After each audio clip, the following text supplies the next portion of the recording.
quick, I thought I'd just go ahead and do a video while I'm changing the oil on my 212 because I haven't done it since I've owned it, regrettably, and it needs to be done.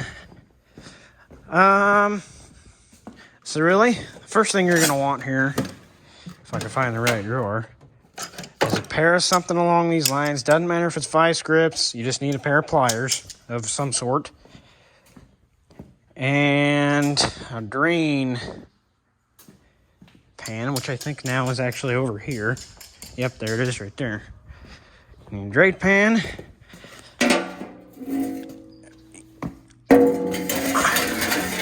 Get it up under where the petcock is. This is a little tight space because we're working on the 1900s hydraulic pump. We just sent it off to the shop to get it rebuilt. Apparently it was on the brink of going out. So it's a good thing we did send it off to get rebuilt because it would have been no good probably within a day's use and we'd be spewing oil out the rear end again. So I've just run the tractor quite a bit. So we're all good on that aspect. Get the pan where you're gonna go. There's a little drain cock down here. Just gonna turn it.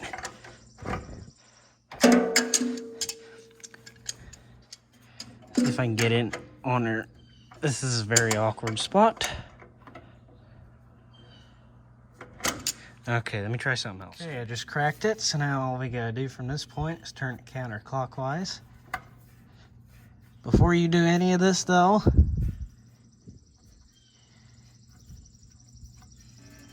there it goes. That little plug's getting kind of plugged up with a bunch of shit.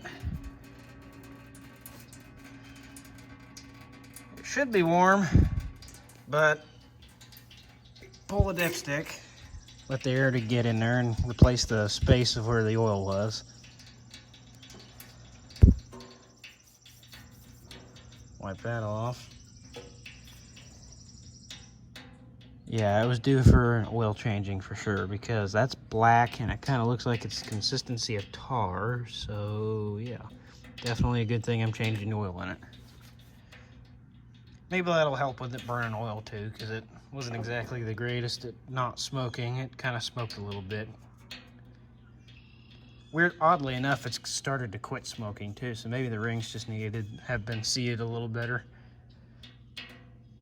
Okay, at this point, it is all drained out. So what I'm gonna do is tighten it back up.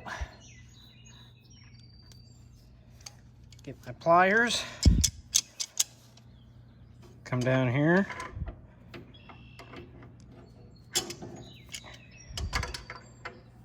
And tighten it up once more myself.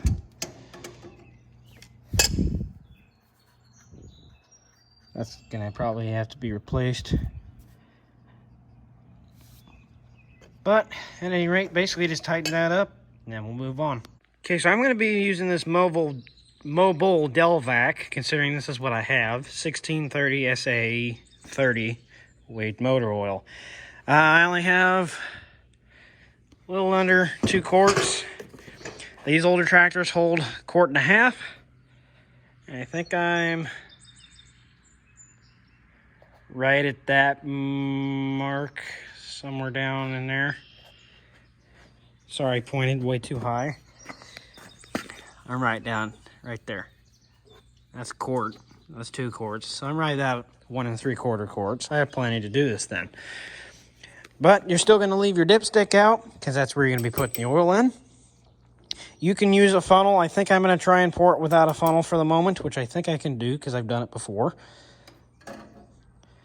All you're gonna do, best way to pour one of these out is to tilt it sideways. Be careful because it's over your exhaust. I want to move that battery back so the wire's out of my way. I'm gonna tilt it sideways. Probably better to do this with 2 hands than 1. Take the rest of that ring off because that's gonna obscure it. And just be real gentle. I'm not going to put all of it in there. I'll stop right there. I get my rag. I'm going to clean that up because that's a mess. Probably better put the rag down there just to make make it quit from leaking down there anymore. Set that back down there. I'm gonna check how much I've put in there.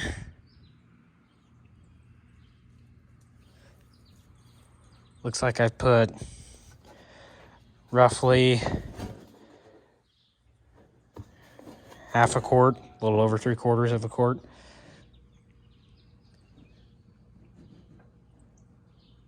Okay, that was a lot quicker. Let me set that down. So I'm right there. I'm just quite a bit below a quart. So at this point, I'm gonna take that oil rag out of there. Find my dipstick. Put it back in there, and I'm just gonna check it a couple times and see where I'm at. Okay, this is on reverse camera.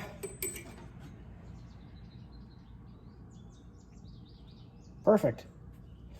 I'm actually right under the full mark there, so that couldn't have been any more perfect right there.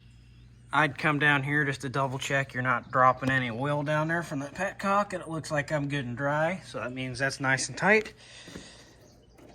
That's all good. These Kohler K series do not have an engine oil filter, which is kind of a bad move on our part, but you know, where are you going to stick an engine oil filter anyways? That on top of the fact that, I think that these are maybe splash lube lubrication, so it's not exactly going to work with a filter. I may be incorrect on that. They may be pressurized, but regardless, the oil system, whatever it is still not capable, I don't think, of being able to use a filter. I'm going to double check the oil level a couple times. I'm going to get it out and run it and see if it works all right or not. Okay, so I double checked it. It's at a good oil level.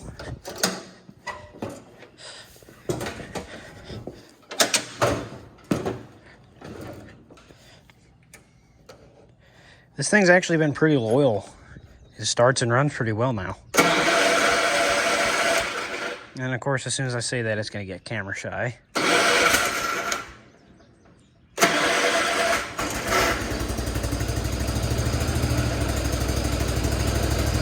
You just gotta mess around with a choke a wee bit.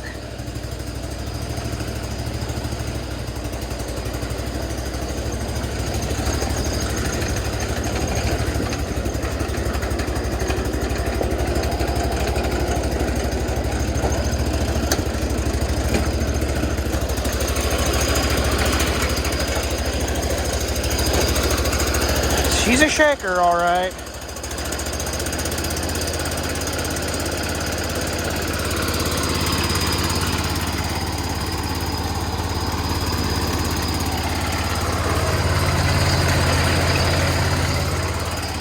Looks good to me.